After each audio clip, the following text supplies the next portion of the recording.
Welcome back to JB Reviews. I have a 2023 Ford F350 Super Duty. Now this is an XLT. I've done like 3 other videos on the XL model. I did one on the STX. I actually did 2 on the STX, one on F250, one on F350. And then I did another video on the F250 with the off-road package. It was an XL model. Go check out those videos. But this one is pretty unique. And I'm gonna answer a question. Should you buy the 7.3 with the issues that have been happening in the past? We're gonna go over that, we're gonna unpack that in this video.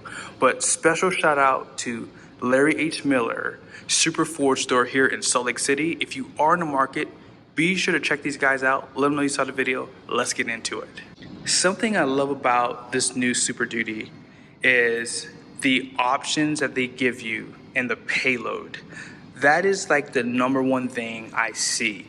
This is the truck. If you don't want a dually, you need to buy if you want payload.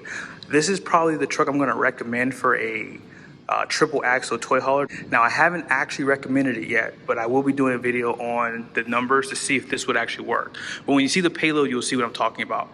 But up front, this truck pretty much got a redesign. The rest of the truck just got like a carryover. So I said this in the past, I actually prefer the 2022 down to 2020 front end over this, but when you see it in person, it is a lot nicer. These headlights are huge. These are halogen, high and low beam, incandescent turn signals, and then of course halogen fog lights down below. Tow hooks, and the chrome bumper up front does look pretty good. And then here's your chin guard down below. This has kind of been an eyesore for me personally, but when I get my truck, I'm probably gonna take that off. So up front here, you guys can see in the hood, you have some nice design cues and they stamp Super Duty in the center there. And that's pretty much a carryover too. But as I've mentioned, the front clip, including the fenders, are pretty much redesigned. Love this little trim piece on the side. It says XLT, and they black out F350 on that chrome, which looks really good. 18-inch wheel, and honestly, I think I like these better than the black wheels on the XL model with the STX package. I think I like these. They should have blacked these out, and I think they would have had a better appearance personally. But they are wrapped in a Bridgestone dueler tire, so 275 70 18. And these tires are gonna have 3,640 pounds of capacity at 80 PSIs. Most people know this with solid front axle. They did slightly redesign the radius arm down here. And these are the optional steps. I am going to show you guys the window sticker at the end of this video. I just wanted to take more time with the truck and go over the 7.3. But here are the mirrors right here. Again, carryover. And that's not a bad thing because these are pretty good tow mirrors. They are manually operated too, so you have to pull them out with your hand and push them in with your hand. And then look how big this cab is. I can't even get it all in the camera frame. So there are a lot of great benefits with the long bed. 48-gallon fuel tank to start it off, and you get a higher GVWR with the longer wheelbase long bed truck. And of course, because this is an F350, you have a little bit more robust suspension, so you have the overload leaf springs out back. You can see them a little bit better there. And then here's the bump stops for those.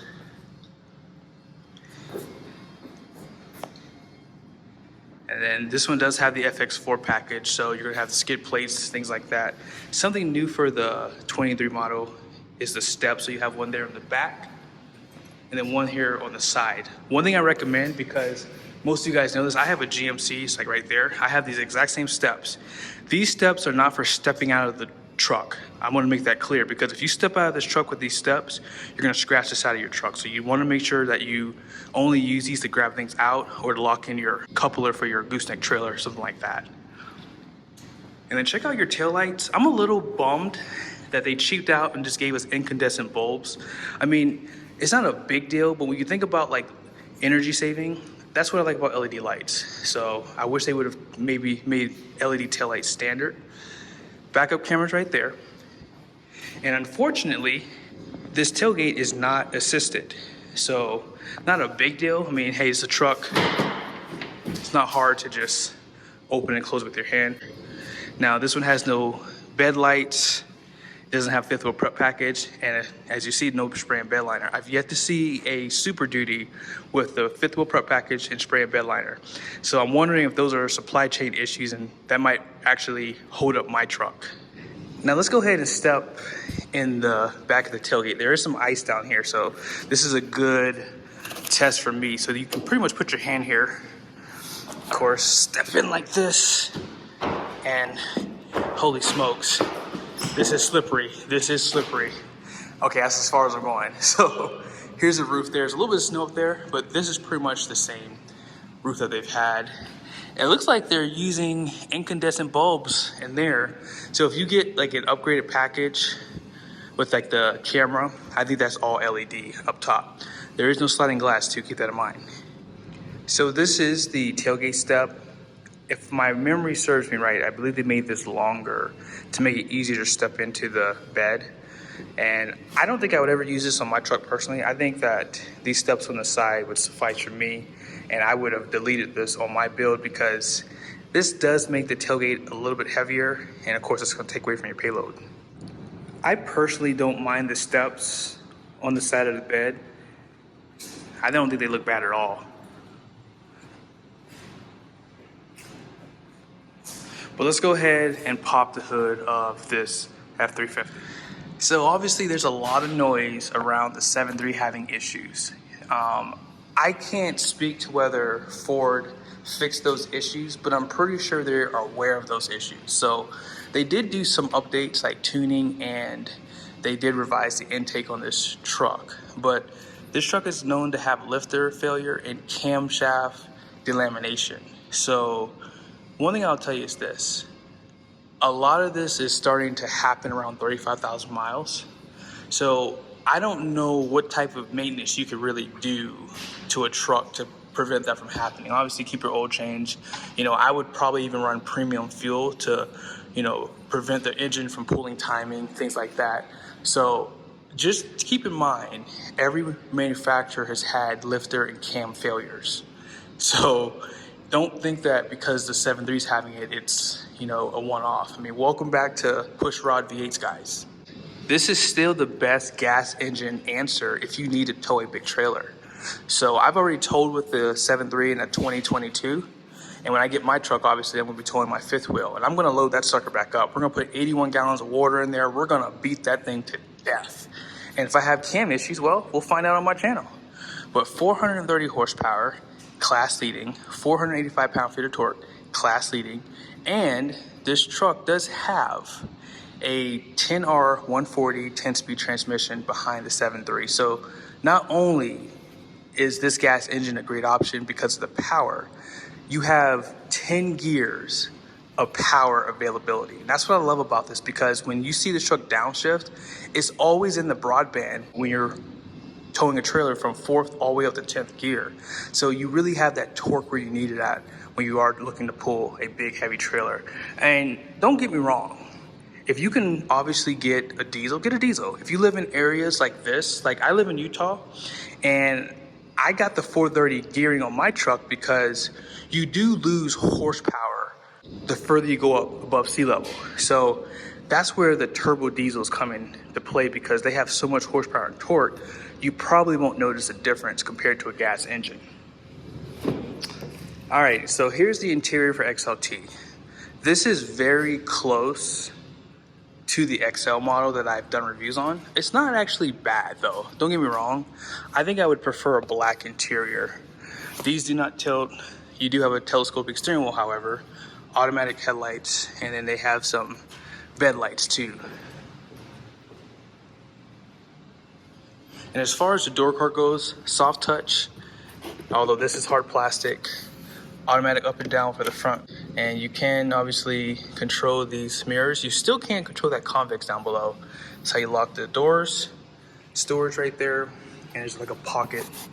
Now, one upgrade you get from the XL is power driver seat. And that's a huge selling point. Now, the back support is not going to be power, but just pushing it forward and back, it is. There is lumbar support as well. And let's go ahead and step in. So these running boards, and then you have this to pull yourself in. And Who doesn't like this more revised interior? I think that this is a lot better than the one outgoing. So 8-inch screen there, and we're gonna check something out right in this screen. Let me just go ahead and get everything started up.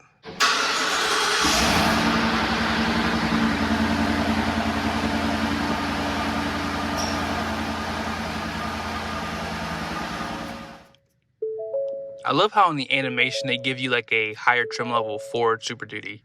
Makes me laugh a little bit. But here's the small screen with all the information. I love that they give you the temperature there. They also give it to you on this screen.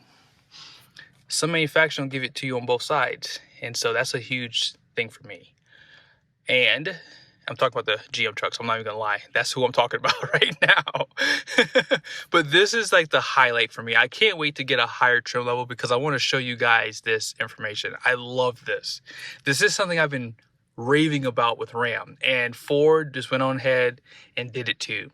I like to see this screen when I'm driving, especially towing my trailers, because when you're driving unloaded, you can kind of get an idea of the temperatures, and when you're towing, you can kind of figure out how it affects the temperatures for the engine coolant, transmission, and then the engine oil. Now, in the past, they did show you the transmission temp, but if you got a gas truck, that's all they showed you. They didn't show you the engine oil. You had to get like a diesel basically to see that information. And of course, on the other screen, you have the battery voltage. This is the biggest update on this. And I will be completely honest with you guys. I would actually buy a Ford because of that. Like, that's a big thing for me. I like to see that information. And you have your speedometer. And the trip information is pretty cool. I love how they give you like a small little trailer there for the miles till empty. And of course, it shows you the fuel economy. And hopefully, if I have a chance, we'll drive this truck. Unfortunately, though, it is really, really nasty out today, guys. So we'll see. I don't like to drive new trucks in bad weather, you know, because if I wreck it, I got to buy it. They also give you a full screen for your MPG to show you like an average and then like an estimate too. And on this side, you have Apple CarPlay, Android Auto. This one does not have navigation, but this is pretty basic, and I actually don't mind it. I think that this setup is still nice. Because this is a lower trim level, you kind of have to expect that you're going to lose a lot of stuff. But for the most part, I mean, this truck has traction control, it has downhill assist. I believe the FX4 package gives that to you as well. And a little open storage cubby. Now, something that's different from the XL to XLT is they do give you a cover for this storage above, and I actually like that. And then you have an assisted glove box down below.